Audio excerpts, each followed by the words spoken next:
pathogen found in Roundup ready genetically modified crops? USDA senior scientist sends emergency warning to U.S. Secretary of Agriculture Tom Vilsack on a new plant pathogen in Roundup ready GM soybean and corn that may be responsible for high rates of infertility and spontaneous abortions in livestock. An open letter appeared on the Farm and Ranch Freedom Alliance, founded and run by Judith McGeary, to save family farms in the U.S. The letter, written by Don Huber, professional emeritus at Purdue University, to Secretary of Agriculture Tom Vilsack, warns of pathogen new to science discovered by a team of senior plant and animal scientists. Huber says it should be treated as an emergency, and it could result in a collapse of U.S. soy and corn export markets and significant disruption of domestic food and feed supplies. The letter appeared to have been written before Vilsack announced his decision to authorize unrestricted commercial planting of genetically modified alfalfa on February 1st in the hope of convincing the Secretary of Agriculture to impose a moratorium instead of deregulation of Roundup-ready crops. The new pathogen appears associated with serious pervasive diseases in plants, sudden death syndrome in soybean and goss wilt in corn, but its suspected effects on livestock is alarming. Huber refers to recent reports of infertility rates in dairy heifers of over 20% and spontaneous abortions in cattle as high as 45%. This could be the worst nightmare of genetic engineering that some scientists, including me, have been warning for years. See Genetic Engineering Dream or Nightmare, ISIS publication. The unintended creation of new pathogens through assisted horizontal gene transfer and recombination. Huber writes in closing, "I have studied plant pathogens for more than 50 years. We are now seeing an unprecedented trend of increasing plant and animal diseases and disorders.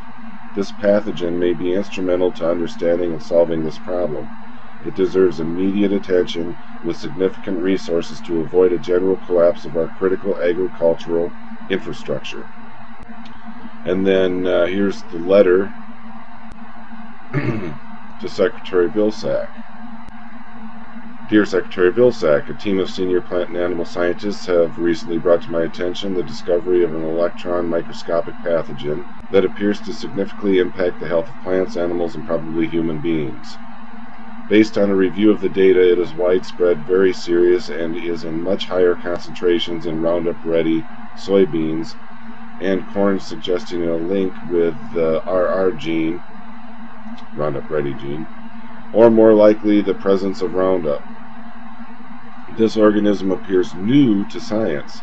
This is highly sensitive information that could result in a collapse of U.S. soy and corn export markets and significant disruption of domestic food and feed supplies. On the other hand, this new organism may already be responsible for significant harm. My colleagues and I are therefore moving our investigation forward with speed and discretion, and seek assistance from the USDA and other entities to identify the pathogen's source, prevalence, implications, and remedies. We are informing the USDA of our findings at this early stage, specifically due to your pending decision regarding approval of RR alfalfa. Naturally, if either the RR gene or Roundup itself is a promoter or cofactor of this pathogen, then such approval could be a calamity. Based on the current evidence, the only reasonable action at this time would be to delay deregulation at least until sufficient data has exonerated the RR system, if it does. For the past 40 years, I have been a scientist in the professional and military agencies that evaluate and prepare for natural and man-made biological threats, including germ warfare and disease outbreaks. Based on this experience, I believe that we are facing from this pathogen is unique and of a high-risk status. In layman's terms, it should be treated as an emergency. A diverse set of researchers working on this problem have contributed various pieces of the puzzle, which together presents the following disturbing scenario. Unique physical properties. This previously unknown organism is only visible under an electron microscope, with an approximate size range equal to a medium-sized virus. It is able to reproduce and appears to be microfungal-like organism.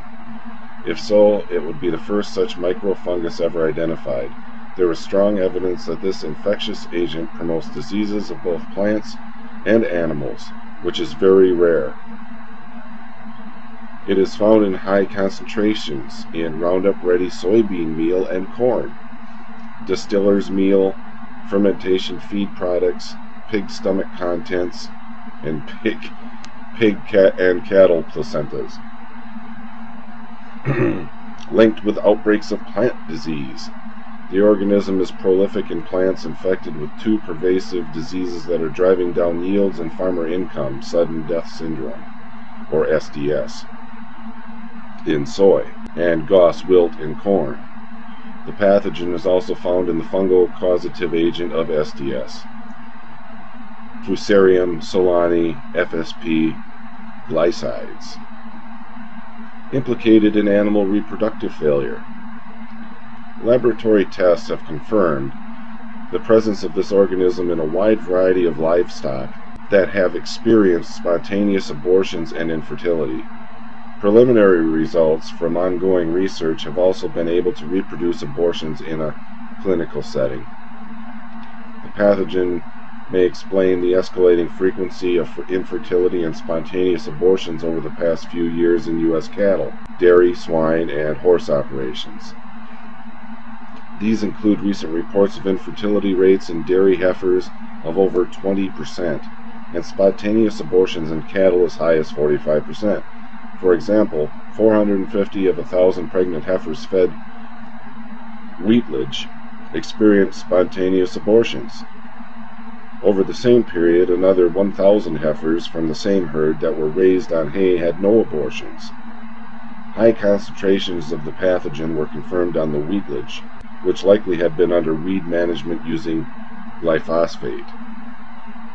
Recommendations.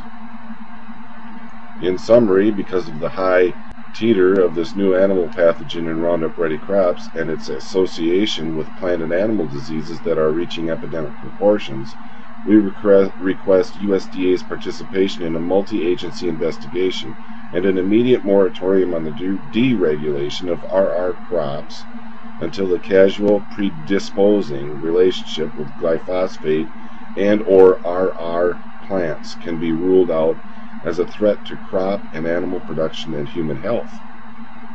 It is urgent to examine whether the side effects of glyphosate use may have facilitated the growth of this pathogen, or allowed it to cause greater harm to the weakened plant and animal hosts.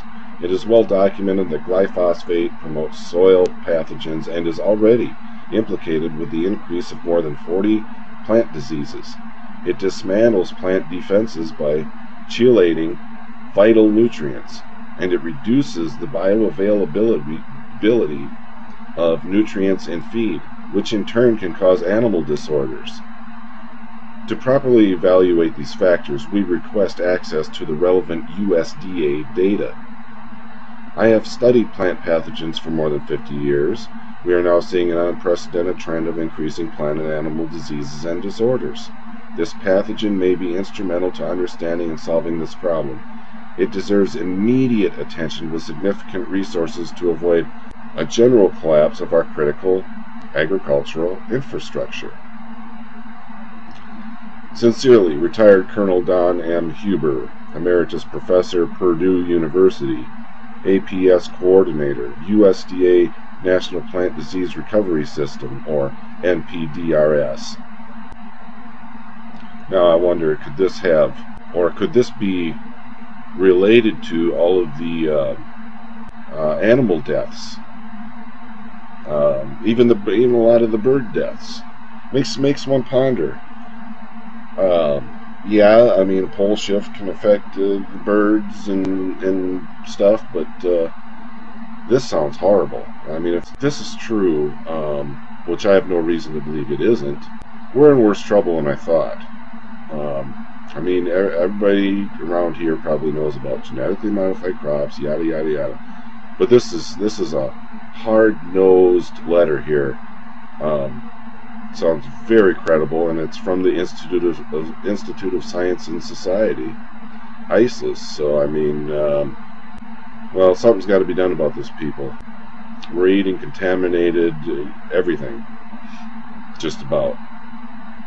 I mean, who's to say that all of our, or most of our organic food isn't infected by this pathogen? It's just sick. But anyway, I thought I'd pass that along, and there's going to be links in the description. Try and have a good one. Talk to you later.